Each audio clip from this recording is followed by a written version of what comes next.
All right, future barristers, listen up. In this explainer, we are breaking down the absolute essential rules on particulars of pleadings. This is stuff you have to know, not just for your bar exams, but for your entire career. So picture this. It's a scenario you're gonna face 1,000 times. The pleading that lands on your desk is just a total mess. It's vague, it's unclear. What do you do? Well, the Uniform Civil Procedure Rules give you a playbook, and today we are going to master it. Okay, let's dive right in. So here's our game plan. We're going to walk through each rule step by step, from how you give particulars to how you push back, all the way through to the serious consequences if things go wrong. Let's start with the fundamentals, the absolute basics. How do you actually provide particulars? Well, this is all governed by Rule 160 of the UCPR. Okay, so Rule 160 gives you a few options. Under Subrule 1, you can either put them right there in the pleading itself, or if that's going to make a mess, you can put them in a separate document that you file and serve along with it. Then, Subrule 2 says you can provide further particulars just by sending a letter, but, and this is the part people always trip up on, look at Subrule 3. You must file a copy of any further particulars you provide. No shortcuts, it has to end up on the court file. Right. Now for the scenario we talked about at the start. You've been served a vague, fuzzy pleading. Your weapon to demand clarity is Rule 161. This is your pushback. Your playbook under Rule 161 is pretty clear. Now, the rule itself says you apply to the court, that's Rule 61 Subrule 1. But listen, best practice and what the courts absolutely expect is that you ask nicely first. You request the particulars by letter. If they ignore you or refuse, then you go to the court. But you have got to be quick about it.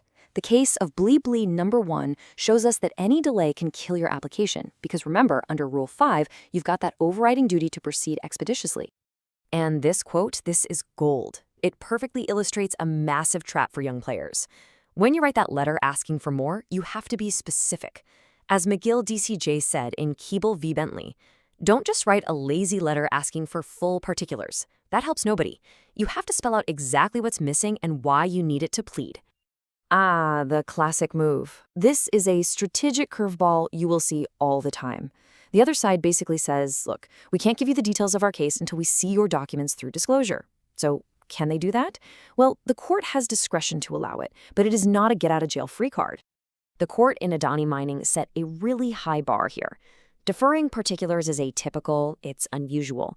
It's only done in the interests of justice. And you can see the checklist here. The plaintiff has to show things like the defendant has the info, and they can't get it anywhere else. They've got to show they've already tried other ways to get it.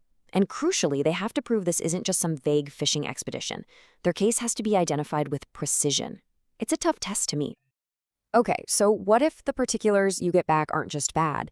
What if they're actively harmful? They're prejudicial, scandalous, or just an abuse of the court's process?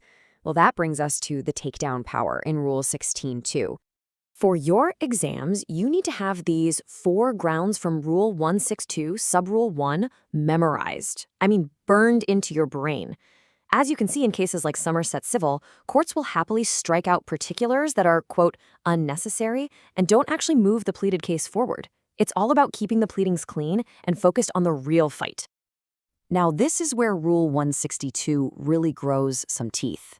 It's not just about striking out the offending words. Look at Subrule 2. The court can order indemnity costs. This isn't just a procedural slap on the wrist. This is a serious financial penalty. It's a massive deterrent against throwing everything and the kitchen sink into your pleadings. So what happens when a party just plain ignores a court order to provide particulars? What's the comeback?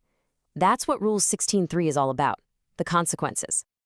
It's tempting, isn't it? It sounds so efficient. You go to the court and you ask for an order that says if they don't provide the particulars by this date, their whole pleading is automatically struck out. Boom, problem solved. But do the courts actually like these things? The answer is a huge, flashing neon no.